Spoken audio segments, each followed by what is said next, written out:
આજે ગુજરાતનું 3,70,250 કરોડનું બજેટ રજૂ થયું.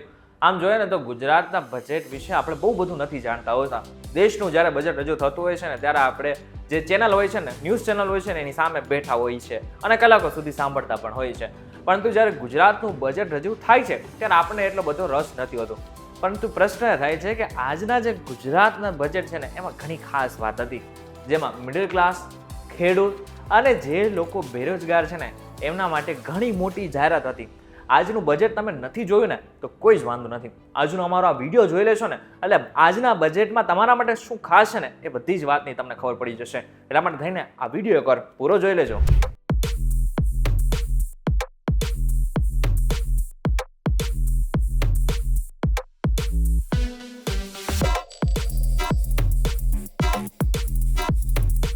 વેલકમ બેક ફોક્સ વીટીવી ગુજરાતી.com માં તમારું સ્વાગત છે. તમે જોઈ રહ્યા છો ડેઈલી ડોઝ અને હું છું આપનો દોસ્ત કરણ ચડોત્રા.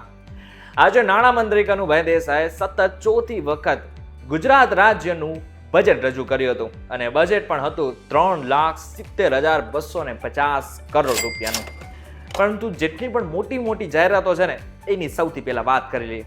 જેમાં સૌથી મોટી જાહેરાત એ હતી કે ઘરનું ઘર જે સ્વપ્ન જેટલા પણ હોય છે ને એ સ્વપ્ન હવે તમારું પૂરું થવા જઈ રહ્યું છે. અને આ ઘરનું ઘર જે સ્વપ્ન છે એમાં જેટલા પણ ગરીબો છે એમના માટે ખાસ કરીને 3 લાખ નવા ઘર બનાવવાની પણ જાહેરાત કરવામાં આવી છે. પ્રધાનમંત્રી આવાસ યોજના ગ્રામીણ, ડોક્ટર આંબેડકર આવાસ યોજના, પંડિત દીનદયાળ આવાસ યોજના તેમજ હળપતિ આવાસ જેવી યોજનાઓની હાલની 1,20,000ની સહાયમાં મકાન દીઠ 50,000ના વધારા સાથે હવે 1,70,000 રૂપિયા આપવામાં આવશે. બીજું, એસસી, એસટી અને ઓબીસી વર્ગના જેટલા પણ લોકો છે એમને પોતાનો ધંધો સ્થાપિત કરવો હશે, સ્વરોજગારી ઊભી કરવી હશે ને તો સરકાર હવે લોન પર જે વ્યાજ હશે એમાં થોડીક રાહત આપવા જઈ રહી છે. આ બેન્કેબલ યોજનામાં 10 લાખ સુધીની લોન ઉપર મહિલા લાભાર્થીઓને 7% અને પુરુષ લાભાર્થીઓને 6% વ્યાજ સહાયનો લાભ મળશે. ત્રીજું, આદિવાસી સમાજ માટે 1,100 કરોડ રૂપિયાની જાહેરાત. ભગવાન શ્રી બિરસા મુંડાજીના અત્યારે 150મું વર્ષ ચાલી રહ્યું છે અને ગુજરાત એમાં સેલિબ્રેશન પણ કરી રહ્યું છે, જેને આપણે નામ પણ આપેલું છે જનજાતીય ગૌરવ વર્ષ. એટલા માટે થઈને આજે સરકારે એમાં 1,100 કરોડ રૂપિયાની સહાયની જાહેરાત કરી છે.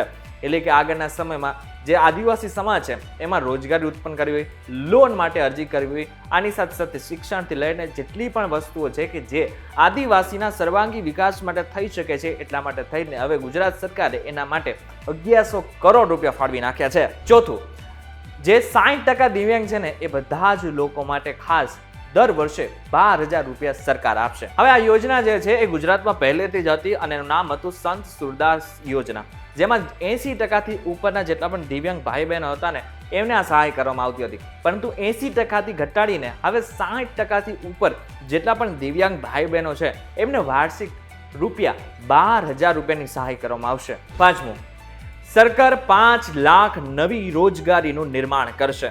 આપણને બધાને ખબર છે કે રોજગારીનો મુદ્દો ગુજરાતમાં પહેલેથી જ ઉભરતો આવતો એક મુદ્દો છે. પરંતુ હવે સરકાર આગળના સમયમાં એમએસએમઈ અને જે ટેક્સટાઇલ ઇન્ડસ્ટ્રી છે એને વિકસાવવાનું કામ કરી રહી છે અને એના જ હિસાબે આગળના સમયમાં એવું ધારવામાં આવી રહ્યું છે કે જે 5 લાખ નવી રોજગારી છે ને એનું નિર્માણ થઈ શકે છે અને આવનારા 1 વર્ષની અંદર આ 5 લાખ નવી નોકરીઓ લોકોને મળી શકે છે. હવે સૌથી મોટી જાહેરાત એટલે કે છઠ્ઠી જાહેરાત કિસાનો માટે, ખેડૂતો માટે. સરકારે કિસાન સૂર્યોદય યોજના માટે 2,175 કરોડ રૂપિયા ફાળવી નાખ્યા છે.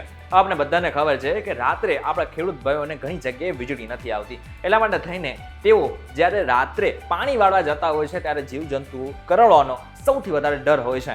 એટલા માટે થઈને સરકારની એક યોજના છે જેને કિસાન સૂર્યોદય યોજના કહેવામાં આવે છે, જે પ્રમાણે આગળના સમયમાં દિવસે જ લાઇટ આવી જાય એટલા માટે થઈને હવે સરકારે 2,175 કરોડ રૂપિયા ફાળવી નાખ્યા છે.